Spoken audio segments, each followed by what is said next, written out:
Hi, everyone. Thank you so much for joining us today for the next segment of our wedding planning series. I'm Ashley Hagland, event coordinator and wedding planner at the Dell-Lea in Chichester, New Hampshire. Today, I'm joined by Danielle Warren from boutique Leslie Bridal. It's located in Dover, New Hampshire, and we're going to talk about wedding dresses today. Together, Danielle and Leslie have over 25 years of combined experience providing gorgeous dresses for brides throughout New England. Their boutique provides everything from shoes to slips while trying on gowns. So I think this is probably one of the most exciting parts about wedding planning is choosing out the dresses.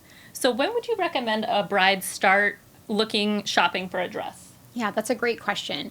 We actually recommend starting dress shopping at least 15 to 12 months prior to your wedding. We do sell dresses off the rack, so brides can come in last minute, which happens quite often. But definitely giving yourself a year is best. That's great to know. So what is the price range of the gowns that you guys have in stock?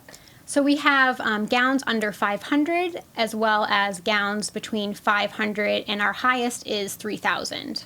Awesome. And so what designers do you carry at the shop? We actually primarily carry our own line of gowns, Leslie Couture, but we do have a mixture of designers in between. Nice. And so how many dresses do you think are on the floor at the shop?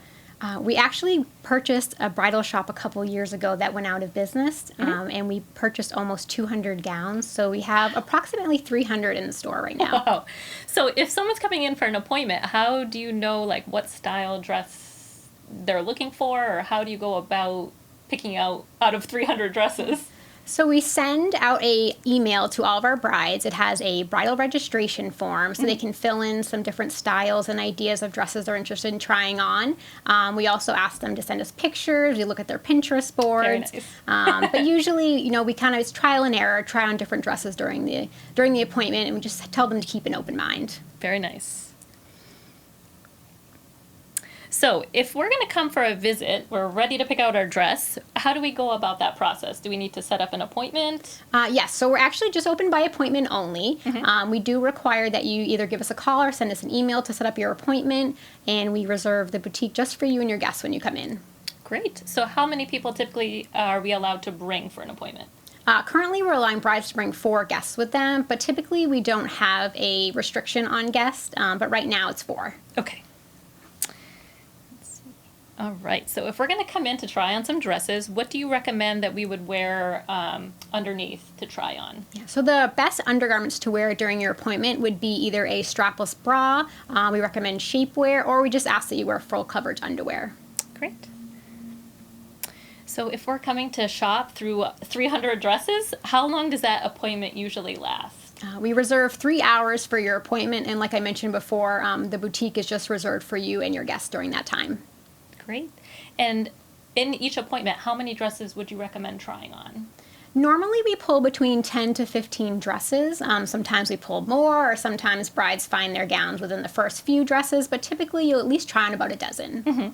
And if a bride falls in love with the first dress, do you recommend that they keep going through all 10 or 15, or do you... Definitely. So we've had that happen a lot where brides will fall in love with the first dress, but then sometimes they may realize as they're trying more on that they've liked a different style.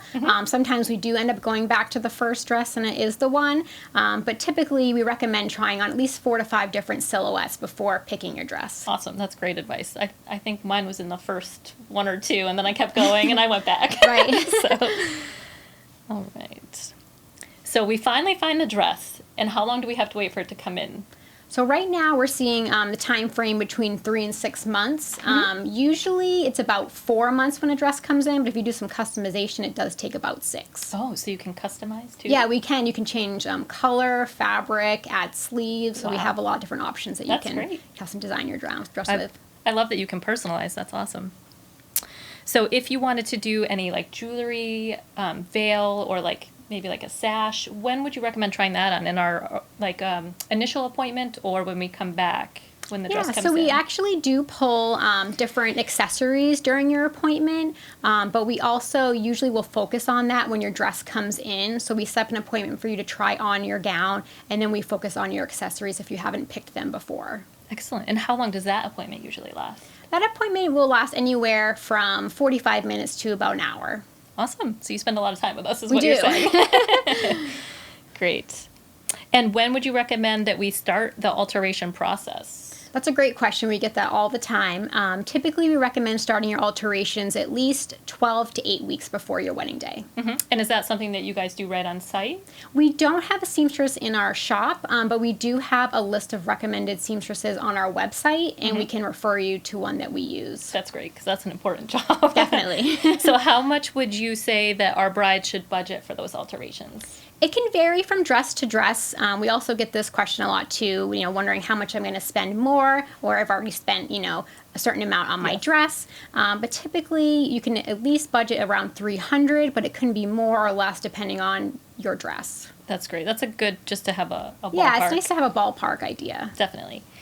So I know a huge concern for brides is if they buy the dress and then they lose weight after. So what would we do in a scenario like that? Yeah, this is another question we get a lot too. We get a lot of alteration questions, and usually I'm always referring out to our seamstresses to properly answer those. But normally, if you do lose weight, we recommend not losing more than 3 dress sizes. If you were to gain weight, there also is some room in the dress for it to be let out, or there's an option like adding a corset if you need extra room. Very nice. So when people come in for their appointments, do they have all different size dresses to try on? How does that work if you have a bride who's a little larger or a little smaller? We do. So we carry sizes 2 all the way to 26, but with the option to order or customize your measurements as well. Great. And so do you have each dress style in different sizes? Is that how it works? Typically, we just have one dress in one size. Sometimes we will have multiples, but usually we try to create more of a variety by having different styles and different sizes. And so if somebody liked a dress and it wasn't in their size, how do you go about trying it on? So normally we have clips that can help if dresses are too big. We have also ways we can put the dress on you if it's too small. That's a good one to know. All right. So if they're thinking about what to wear on the wedding day, do you recommend like a strapless bra, or how does that work? Is there enough support in a dress? Yeah, luckily, most gowns are made with boning, which helps support the gown, especially if it's a strapless dress. But usually you can wear a strapless bra, a corset bra, or sometimes you can just have cups sewn in. Very nice. I think that's what I did for mine. Most brides have cups sewn in. So do you guys have bridesmaids dresses and mother of the groom, mother of the bride dresses available as well? So primarily we just focus on bridal gowns. We actually do have a small collection of bridesmaids dresses, but we don't really carry any mother's gowns right now. Good to know. So what would you say is the best part of your job? The best part of my job, I would say, is just the smile on the bride's face when they finally find their dress. It's just such an exciting moment, and it's an exciting time in their life, and it's just so fun to be a part of it. I can only imagine. Do you see a lot of tears? Sometimes, Happy not tears? as many as you think, but yeah, definitely the happy tears come out. Good, We have good. lots of tissues. And do you have any advice for brides looking to pick out their dress? Yeah, definitely the best advice I can give a bride would be, not to put any pressure on yourself. I think some brides get caught up in, am I going to find the dress today? How many appointments do I need to make? But the best thing to do is just keep an open mind, and you'll know when you find the one. Sounds great. Thank you so much for joining us today. We really learned a lot here with Danielle about picking out your dresses. What we'll do is we'll tag Danielle and Boutique Leslie Bridal in the comments so you can contact her for an appointment to pick out your dress.